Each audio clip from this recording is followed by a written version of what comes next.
ஃப்ரெண்ட்வுட்ஸ் மக்களுக்கு வணக்கம். இன்னைக்கு நம்மளோட நிகழ்ச்சியில யார பத்தி பேச போறோம் அப்படின்னா, நடிகர் வடிவேலுவ பத்தி தான் பேச போறோம். வடிவேலு கிட்டத்தட்ட பார்த்தீங்கன்னா, ரொம்ப வருஷமா சினிமாவுல அதாவது 80ல இருந்து இப்ப வரைக்கும் சினிமாவுல ஒரு காமெடி நடிகனா வந்து சிறந்து இருக்கக்கூடியவர் தான். ஸோ அவர பார்த்து தான் நெறைய பேர் இன்ஸ்பயர் ஆகி காமெடி வந்து ட்ரை பண்ணி சினிமாவுல இன்னைக்கு பல பிரபலங்களா மாறியிருக்காங்க. அப்படி இருக்கிற பட்சத்துல வடிவேலு காமெடி அப்படின்னா, அதுக்குன்னு ஒரு தனி ரசிகர் பட்டாளமே கண்டிப்பா இருக்கு. ஸோ எந்த ஒரு ரியாக்ஷனா இருக்கட்டும், எந்த ஒரு மீம்ஸா இருக்கட்டும், அது எல்லாத்துக்குமே பார்த்தீங்கன்னா, அவரோட ஃபேஸ் ரியாக்ஷன் அப்படிங்கிறது கம்ப்ளீட்டாவே சூட் ஆகும். ஸோ அந்த அளவுக்கு ட்ரோல் பண்றது, மீம்ஸ் இது எல்லாமே அவர வச்சு தான் மேக்ஸிமம் பண்ணுவாங்க. அவர் பண்ண டயலாக்ஸ், அவரோட பாடி லாங்குவேஜ், அவரோட காமெடி.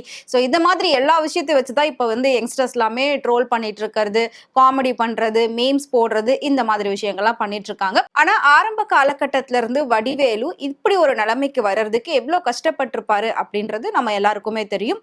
வடிவேலு மட்டும் கிடையாது. எந்த ஒரு நடிகரா இருந்தாலும் சரி, எந்த ஒரு நடிகையா இருந்தாலும் சரி, ஃபர்ஸ்ட் அவ்ளோ ஸ்ட்ரகிள்ஸ் ஃபேஸ் பண்ணி நெறைய காம்படிஷன் இருக்கும். அத தாண்டி நெறைய இன்சல்ட்டிங் நடக்கும். ஸோ அந்த அவமரியாதைகள், பொறாமைகள் இந்த மாதிரி எல்லா விஷயத்தையும் தாண்டி தான் நாம சினிமாவுக்குள்ள ஒரு நல்ல இடத்த வந்து பிடிக்க முடியும்.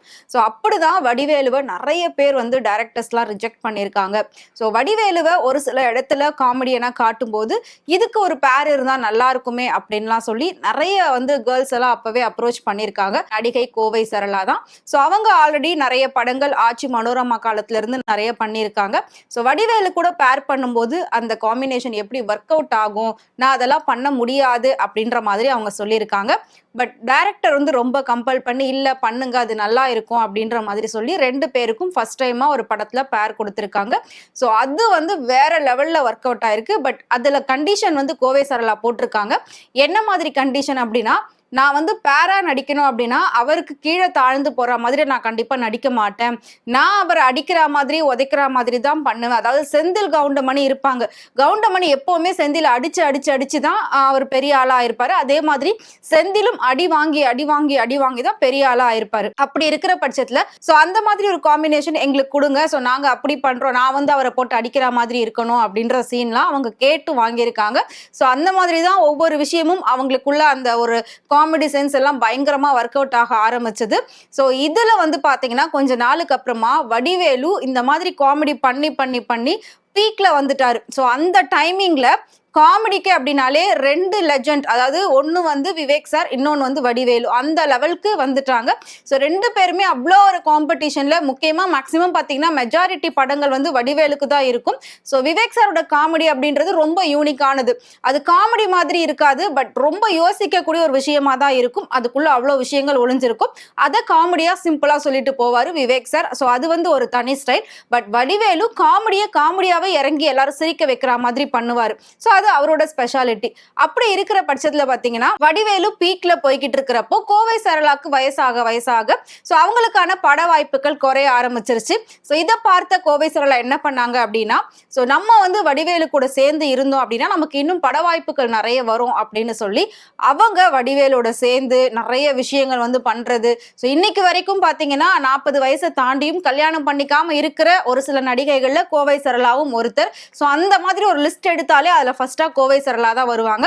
பட் வடிவேலு அவங்களை எவ்வளோ யூஸ் பண்ணணுமோ அவ்வளோ யூஸ் பண்ணியிருக்காரு அப்படின்ற மாதிரி செய்தியெல்லாம் ஒரு காலகட்டத்தில் 2 பேருக்கும் பயங்கரமான விமர்சனங்கள் வந்தது, பயங்கரமான ரூமர்ஸ் எல்லாம் வந்தது. அதுக்கப்புறமா தான் ஒரு அண்டர்ஸ்டாண்டிங் வந்து இனிமேல் 2 பேரும் சேர்ந்து நடிக்கவே கூடாது, இதனால 2 பேரோட கரியரும் ஸ்பாயில் ஆகுது அப்படின்னு சொல்லிட்டு 2 பேருமே பிரிஞ்சு தனித்தனியா நடிக்க ஆரம்பிச்சாங்க. சோலோவாவே ஒரு சில படங்கள்ல வந்து வடிவேலு ஸ்கோர் பண்ணியிருப்பாரு. கோவை சரளா காமெடியா மட்டும் நடிச்சாதான் மக்கள் ஏத்துப்பாங்களா, எல்லா கேரக்டருக்கும் ஏத்துப்பாங்க அப்படின்னு சொல்லிட்டு தான் அடுத்ததா அம்மா கேரக்டர் கொடுத்தாலும் சரி, பாட்டி கேரக்டர் கொடுத்தாலும் சரி, எது கொடுத்தாலும் அதை பெஸ்டா பண்ணி அதுல நல்ல பேர் வாங்கிட்டாங்க. இந்த மாதிரி வடிவேலு கூட சேர்ந்து நிறைய வந்து லைஃப் ஸ்பாயிலான நடிகைகள் அப்படின்னு இருக்காங்க, ஒரு லிஸ்டே இருக்கு. அதுல ஒருத்தவங்க தான் கோவை சரளா. அடுத்ததா வடிவேலு வாழ்க்கையில இருந்த இன்னொரு நடிகை வந்து சோனா. இவங்க ரீசெண்டா வடிவேலு பத்தி நிறைய விஷயங்கள் கான்ட்ரவர்சியா பேசியிருந்தாங்க.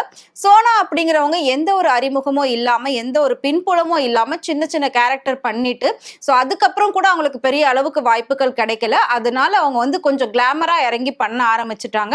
ஸோ ஒரு சில படங்கள்ல கிளாமரா பண்ணியிருப்பாங்க அண்ட் பாடல்கள்ல வந்து ஆடி இருப்பாங்க. ஸோ சோனாவை பத்தி சொல்லணும் அப்படின்னா அவங்களுமே காமெடி சீன்ஸ்ல வடிவேலுக்கு ஜோடியா ஒரு சில படத்துல எல்லாம் வந்திருப்பாங்க. அந்த மாதிரி நிறைய பேர் கூட வந்து பேர் பண்ணி எல்லாம் நடிச்சிருக்காங்க. பட் வடிவேலு என்னை ஏமாத்திட்டாரு, என்கிட்ட இருந்து இவ்வளோ விஷயங்கள் பறிச்சுட்டாரு அப்படி இப்படின்னு சொல்லி அவங்க வந்து வடிவேலு மேல நிறைய குற்றச்சாட்டுகளை முன் வச்சிருந்தாங்க. பொதுவா சினிமாவை பொறுத்த வரைக்கும் ஆரம்ப காலகட்டத்துல நம்மளா சினிமாவை தேடி போறப்போ சினிமா என்ன சொல்லுதோ அதை தான் நாம செய்யணும். ஸோ நாம ஓரளவுக்கு பெரிய ஆளா ஆயிட்டோம், நல்லா வளர்ந்துட்டோம் அப்படின்னா ஸோ நம்ம என்ன சொல்றோமோ அதை வந்து ஒட்டுமொத்த சினிமாவே செய்யும். இதுதான் வந்துட்டு ஃபேக்ட், இதுதான் உண்மையான ஒரு விஷயம். ஸோ வடிவேலு ஆரம்ப காலகட்டத்தில் டைரக்டர் சொன்னதெல்லாம் கேட்டு பண்ணாரு. ஸோ அடுத்ததா இவர் சொல்றதை கேட்டுதான் டைரக்டர் பண்ணக்கூடிய அளவுக்கு வடிவேலு வளர்ந்துட்டாரு. ஸோ அதனால வடிவேலு எப்பவுமே தனக்கு இவங்க தான் பேரா வேணும், எனக்கு இவங்களோட தான் நடிக்கணும் அப்படின்ற மாதிரி கேட்பாரு. ஸோ அந்த நடிகையை புக் பண்ணா மட்டும்தான் அந்த படத்துல வடிவேலு நடிப்பாரு. அவ்வளோ ஒரு அடமெண்டா இருப்பாரு அப்படின்லாம் வந்து சொல்லியிருக்காங்க. ஸோ அது மட்டும் இல்லாம சோனாவுமே பாத்தீங்கன்னா வடிவேலோட லிவ்வின்ல இருந்ததாவுமே சொல்லப்படுது. ஸோ கல்யாணம் பண்ணிக்கிறேன்னு சொல்லி எல்லாம் ஏமாத்தி இருக்காருன்னு சொல்லி அவங்க நிறைய குற்றச்சாட்டுகளும் வச்சிருந்தாங்க. ஸோ அதுல இன்னொரு முக்கியமான நடிகை யாரு அப்படின்னு கேட்டீங்கன்னா சந்திரமுகி படத்துல சூப்பர் ஸ்டார் வந்து ஒரு கேரக்டர் வந்து சூப்பரா பேர் சொல்லி கூப்பிடுவாரு. ஸ்வர்ணா அப்படின்ற கேரக்டர் வந்து ஸ்வர் அப்படின்னு வந்து ஸ்டார்ட் பண்ணுவாரு. சோ அதை கேட்ட உடனே வடிவேலோட எக்ஸ்பிரஷன் இன்னும் வேற லெவல்ல இருக்கும். சோ அந்த படத்துல அந்த காமெடி வேற லெவல்ல ஒர்க் அவுட் ஆயிருக்கும். பட் ஸ்வர்ணா அப்படிங்கிறவங்க ஆல்ரெடி வந்து மலையாளத்துல நிறைய படங்கள் பண்ணியிருக்காங்க. சோ அதுக்கப்புறமா தமிழ்ல ஒரு சில படங்கள் மூலயமா வாய்ப்பு வந்தது. ஆனா பெரிய அளவுல அவங்க ரீச் ஆகல. சந்திரமுகி படத்துக்கு அப்புறமா தான் அவங்க பயங்கரமா ரீச் ஆக ஆரம்பிச்சாங்க. சோ அவங்க ரெண்டு பேரோட காம்பினேஷனுமே நல்லா இருக்கு அப்படின்னு சொல்லி ரசிகர்கள் ரசிக்க ஆரம்பிச்சாங்க. அதுக்கப்புறம் திரும்பவும் இவங்களை வச்சு ஒரு படம் பண்ணணும், கண்டிப்பா இன்னொரு காமெடி சீன்ல இவங்களை வந்து சேர்க்கணும் அப்படின்ற மாதிரி நிறைய டைரக்டர்ஸ் ட்ரை பண்ணாங்க. பட் நம்ம வடிவேலு தான் ஹீரோ ஆயிட்டாரு. சோ அதனால இனி காமெடியில நான் பண்றது இல்ல, நான் ஹீரோவா தான் பண்ண போறேன், அதுவும் வேற ஜானர்ல என்ன பார்க்க போறீங்க அப்படின்னு சொல்லி சோ டோட்டலாவே தன்னோட அடையாளத்தையே மாத்திக்கிட்டாரு வடிவேலு. சோ அந்த லிஸ்ட்ல பாத்தீங்கன்னா அடுத்ததா பிரியங்கா.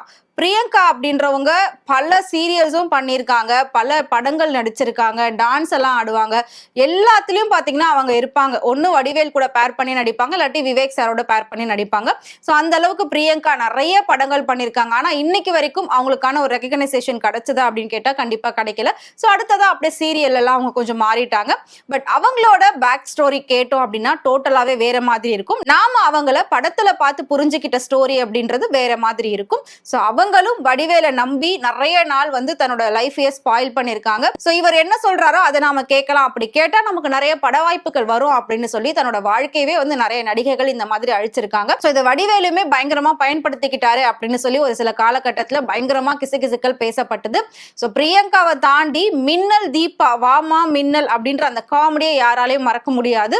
சோ அதுல வடிவேலு பயங்கரமான ஒரு எக்ஸ்பிரஷன் கொடுத்திருப்பாரு. சோ அந்த மின்னல் தீபா கூடவும் சேர்ந்து பாத்தீங்கன்னா நிறைய விஷயங்கள் வந்து பண்ணிருப்பாங்க. சோ அதே மாதிரி மின்னல் தீபாவுமே சொல்லியிருப்பாங்க, வடிவேல் சார் நிறைய ஹெல்ப் பண்ணிருக்காரு, சோ அவர் மூலமா எனக்கு நிறைய வாய்ப்பு வரும் அப்படின்னு நான் வந்து எதிர்பார்த்துட்டு இருந்தேன் அப்படின்லாம் வந்து அவங்க சொல்லியிருப்பாங்க.